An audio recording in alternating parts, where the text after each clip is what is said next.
अस्सलाम वालेकुम dear students. आज हम लोग पढ़ने वाले हैं चैप्टर 3 बायोडाइवर्सिटी का लेक्चर 13।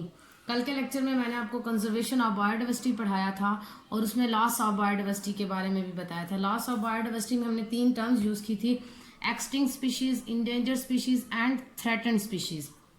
उनकी डेफिनेशन भी मैंने आपको बताई थी। आज हम पढ़ने वाले हैं extinct and endangered species of Pakistan. अब पाकिस्तान की एक्सटिंक्ट और इंडेंजर्ड स्पीशीज कौन कौन सी हैं, ठीक है। सबसे पहले आ जाते हैं एक्सटिंक्ट स्पीशीज की तरफ। कल जैसा कि मैंने डेफिनेशन बताई थी, a species which lives no longer anywhere on earth is called extinct species. ऐसी स्पीशी जो जमीन पर या किसी भी खास इलाके में कहीं पर भी एक मौजूद ना हो, उसका एक सिंगल इंडिविजुअल भी मौजूद ना हो, उन स्पीशीज को एक्सटिंक्ट स्पीशीज कहते हैं। इन Pakistan animals like Asiatic cheetah, tiger, lion, Indian wild ass, Indian one-horned rhinoceros, swamp deer, black buck and hangul had become extinct। ये पाकिस्तान की कुछ एनिमल स्पीशीज हैं जो अब क्या हो चुकी हैं, एक्सटिंक्ट हो चुकी हैं। मतलब पहले मौजूद थी लेकिन अब वो यहाँ पर मौजूद नहीं है। इनकी पिक्स मैं आपको दिखा देती हूँ। उसके अलावा this is Asiatic cheetah, lion, tiger, Indian wild ass, Indian one-horned rhinoceros, swamp deer, black buck and this is hangul। Next आ जाते हैं endanger species of Pakistan. Endanger species मैंने आपको कल बताया था, इंडेंजर स्पीशीज वो उनको कहते हैं कि जिनकी तादाद इतनी कम हो चुकी है कि अगर उनको कंजर्व ना किया गया तो वो भी एक्सटिंक्ट हो सकती हैं। तो पाकिस्तान के इंडेंजर स्पीशीज के बारे में डिस्कस करते हैं। Pakistan 31 species of mammals, 20 species of birds and 5 species of reptiles are listed as endanger.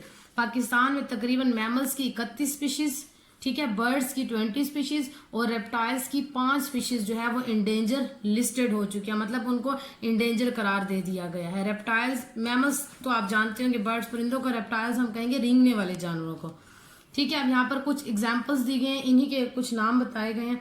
For example the birds, houbara bustard या तिलोर।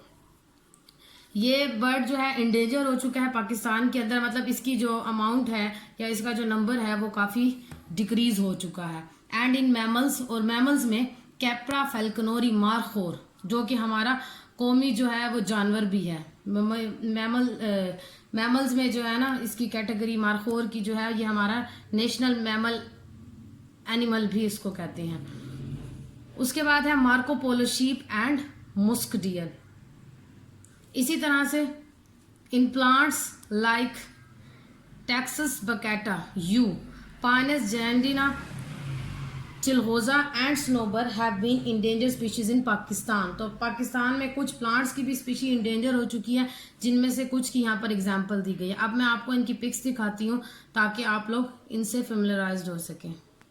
अब आ जाते हैं हम रीजंस की तरफ कि अगर पाकिस्तान में ये स्पीशीज जो हैं, कुछ स्पीशीज, हाँ जी, ये है tilor, markhor, Marco Polo sheep, musk deer, yew and chilgoza trees या पाइन्स ट्रीज। अब आ जाते हैं हम रीजंस की तरफ कि अगर पाकिस्तान में ये स्पीशीज जो हैं, कुछ स्पीशीज खत्म हो चुकी हैं और कुछ खत्म होने वाली हैं, तो इनकी वजूहात क्या हैं।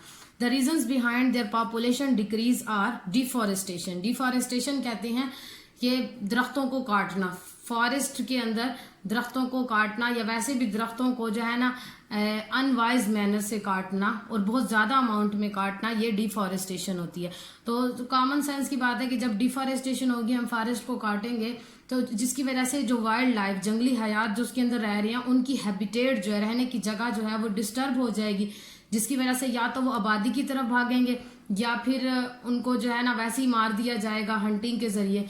तो इसकी वजह से क्या होगा कि बायोडाइवर्सिटी के ऊपर इफेक्ट पड़ता है। Next one is over hunting. Over hunting कहते हैं बहुत ज़्यादा शिकार करना। तो बहुत सारे एनिमल्स हैं जिनकी ओवर हंटिंग की जाती है, जैसे कि ऊपर अभी मैंने आपको बताया था कैप्रा फैल्कनोरी मारखोर के बारे में। मारखोर जो है इसके बहुत ज़्यादा हंटिंग की जाती है इसकी स्किन के लिए, और इसके जो सींग होते हैं उनको एज अ डेकोरेशन यूज़ किया जाता है और मुख्तलिफ चीज़ें बनाने के लिए इस्तेमाल किया जाता है, तो इसकी हंटिंग बहुत ज़्यादा होती है। उसके अलावा मार्को पोलो शीप को भी उसके सींगों की वजह से बहुत ज़्यादा शिकार उसका किया जाता है। और मुस्क डियर जो है, मुस्क डियर में एक ऐसा ग्लैंड होता है कि इसको मारकर वो ग्लैंड निकाला जाता है और उससे फिर परफ्यूम बनाया जाता है, तो इसका भी शिकार जो है वो बहुत ज़्यादा किया जाता है। तो इस तरह से बहुत सारे जानवर हैं जिनकी ओवर हंटिंग की जाती है, और बर्ड्स भी इसी में आ जाते हैं। जैसे कि ऊपर मैंने आपको तिलोर का जिक्र किया है, उसके अलावा क्रेन्स है और भी इस तरह के बहुत सारे बर्ड्स हैं जिनकी ओवर हंटिंग की जाती है और जिसकी वजह से उनकी तादाद पर इफेक्ट पड़ रहा है। लास्ट वन इज पोल्यूशन, आलूदगी। कहीं ना कहीं आलूदगी जो है वो भी मैन क्रिएटिंग ही है, कि इंसान ने ही इंडस्ट्रीज वगैरह लगाकर और जो है ना माहौल को पोल्यूट किया हुआ है। तो पोल्यूशन की वजह से भी इनके ऊपर जो है ना वो साइड इफ़ेक्ट्स होते हैं, जिस तरह से कि जब कोई भी फैक्ट्री है वो अपना केमिकल वगैरह पानी में डिस्चार्ज करते हैं, तो पानी के अंदर मौजूद जो मछलियाँ होती हैं वो उनसे इन्फेक्टेड होती हैं। जैसे कि अभी सुनने में आया कि जो इंडस के अंदर डॉल्फिन है वो इसी पोल्यूटेड वाटर की वजह से जो है वो क्या होना स्टार्ट हो गई, वो ब्लाइंड होना स्टार्ट हो गई है। तो वो केमिकल्स का ही उसके ऊपर इफेक्ट हुआ है।